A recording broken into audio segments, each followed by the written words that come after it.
Pour les familles, rentrée des classes rime avec dépenses. L'allocation de rentrée scolaire touchée par 3 millions de foyers aide à y faire face, mais souvent il faut dépenser plus. C'est facilement un forfait à peu près entre, on va dire 800 à 900 euros rien qu'en fourniture. Cette année, le prix global des fournitures scolaires est en baisse, mais c'est sans compter sur les dépenses supplémentaires qui s'ajoutent à la papeterie, comme l'achat de tablettes ou d'ordinateurs de plus en plus utilisés pour l'école. On connaît le dicton, toujours viser la lune, comme ça on a la chance d'atterrir dans les étoiles, voilà. Une tournée de promos en route, un one-man show qui partira bientôt pour 2 ans de tournée et un nouveau film en préparation pour 2020. Le personnage secondaire de la série Canal Bref prend son envol. En attendant, la date à retenir pour cette année, c'est le 21 novembre, la sortie sur les écrans de Mauvaise Herbe. Au cinéma Le Forum de Sarreguemines, le top départ du Cinécool a été lancé. Cinécool, c'est 4,50 €. Après 4 jours d'opération, les résultats sont là. Au CJR de Frémin-Merlebac, cela fait maintenant plus de 10 ans que le cinéma participe au Cinécool. Pour le cinéma qui fait en général près de 3000 entrées dans la semaine, cette année, pendant Cinécool, 4000 personnes sont déjà passées dans les salles obscures du CJR de Frémin-Merlebac depuis le début de l'opération. On est fiers aujourd'hui d'avoir donc ce deuxième stade maintenant qui émerge après l'Omnisport. Les Hombourgeois ont pu inaugurer leur stade Gouvy complètement remis à neuf. La pelouse naturelle, les buts ou encore les abris de touche, le terrain a subi quelques changements. C'est la commune qui a financé la plupart des travaux, dont le coût s'élève à environ 150 000 €. Cette belle pelouse accueillera désormais les entraînements de la SSEP et le stade Omnisport ne servira plus que pour les matchs le dimanche. La rentrée des classes est un temps fort de l'année, le moment de vérifier que tout va bien, notamment en ce qui concerne les bâtiments dont les mairies ont la charge. Mais en attendant, le grand changement cette année, c'est le retour de la semaine de 4 jours. La semaine, elle est passée à 4 jours avec les horaires de 8h à 11h30, 13h30, 16h. Donc ce qui change, c'est la pause méridienne qui a été reculée d'1 quart d'heure. C'était une volonté des parents d'avoir un peu plus le temps pour le repas de midi. On déménage tout le bâtiment d'activité au Technopole de Forbach-Sud, c'est la commune de Bérennes. Et donc on aura plus de 3000 m² d'ateliers, de stockage, de tri, etc. Plus à côté des bureaux, ce magasin qui fera quand même 170 m². Et ce sera normalement ouvert le mercredi et le samedi de chaque semaine. Avec une conversion au tout numérique, la cité scolaire Jean Moulin entre dans la vague de l'avenir. Soutenu par la région, le chantier a bien démarré, avec un réseau Wi-Fi qui est en cours de déploiement afin d'équiper toutes les salles de classe et les bâtiments. L'accès à des ressources pédagogiques numériques avec pour première conséquence des sacs moins lourds. Chaque élève s'équipe d'un portable ou d'une tablette. En partie financée pour les familles à faible revenu, la région souhaite démocratiser l'usage du numérique pour tous les élèves.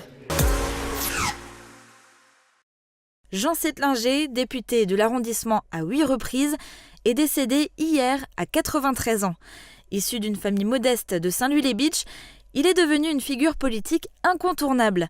Ses mandats locaux sont nombreux, député de la Moselle et européen, conseiller régional, conseiller général. Européen convaincu et actif, il laisse le souvenir d'un homme accessible et chaleureux. C'est la rentrée des classes pour 180 818 élèves mosellans.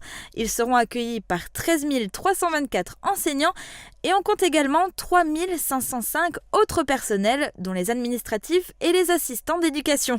En 2018, le ministre de l'Éducation nationale a donné comme priorité absolue la maîtrise des fondamentaux à l'école primaire, lire, écrire, compter et respecter autrui. Un alambic flambant neuf pour les arboriculteurs de Calhausen. L'ancien présentait des avaries, le nouveau permet des passes jusqu'à 80 litres. En comptant les rénovations du local, le projet a coûté plus de 25 500 €. L'association a bénéficié d'aide de la commune et du département.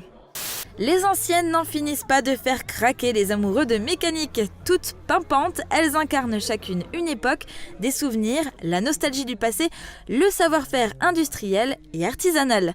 Cette édition est marquée par un record d'exposants avec 650 véhicules et des milliers de visiteurs. Un jury a récompensé les coups de cœur, 20 voitures sont montées sur le podium. 51 étudiants se lancent dans la préparation au concours de professeurs des écoles. Cette rentrée des Master 1 première année à l'ESPE de Sarreguemines a débuté par une courte présentation et un état des lieux des compétences linguistiques de chacun. 3 langues intéressent en priorité, l'allemand, l'anglais et même le plate. Cette première année de formation sera principalement axée sur une connaissance du système éducatif et des savoirs indispensables en école primaire.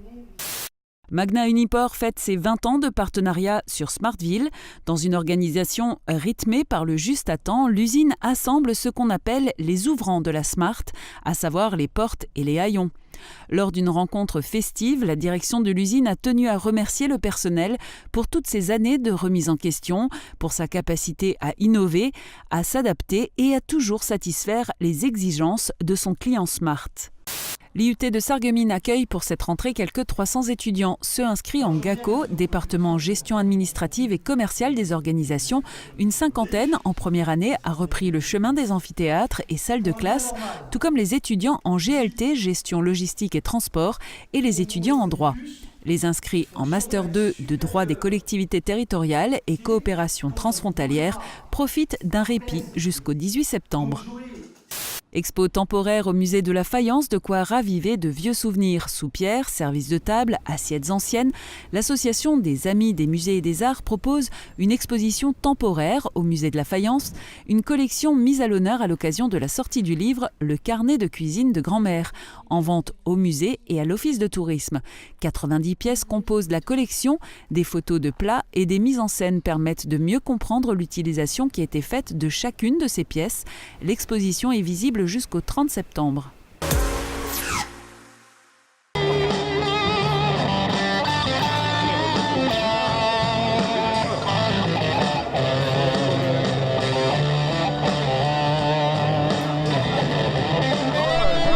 Une ambiance chaleureuse et conviviale pour cette 35e édition de la Dorffest rosselloise. De la musique, des animations pour les enfants et surtout l'élément principal de cette fête, les spécialités culinaires. Les 15 associations françaises et les associations allemandes ont chacune proposé à boire ou à manger et chacun peut choisir ce qu'il veut. Saucisses et curry, cochon de lait ou encore moules frites, il y en a pour tous les goûts. Mais ce qui fait la spécificité de cette fête, c'est la biculturalité.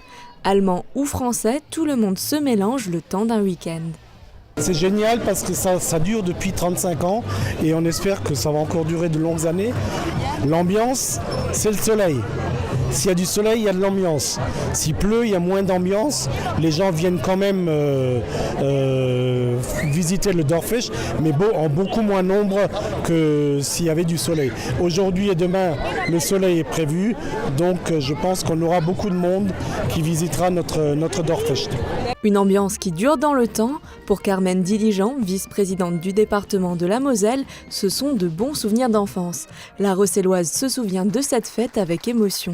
C'est une fête très conviviale, des deux côtés de la frontière, que ce soit à Petite Rosselle ou à Grosse Rosselle à côté. C'est vraiment, les gens se retrouvent, les gens se connaissent aussi et ils partagent autour d'un bon plat, d'un plat local ou même plus exotique. Ils partagent leurs souvenirs, des gens qu'on n'a pas vus parfois depuis 1 an ou 2 ans et qu'on retrouve ou qu'on n'a pas vus parfois depuis 10 ans. Et c'est toujours un bonheur de retrouver les gens de chez nous. Outre sa convivialité, c'est la cérémonie d'inauguration qui en fait une fête particulière avec le traditionnel perçage du fût de bière. Une tradition allemande adoptée par les Français et les deux nationalités sont d'accord sur un point, un verre ça se partage avant tout entre amis.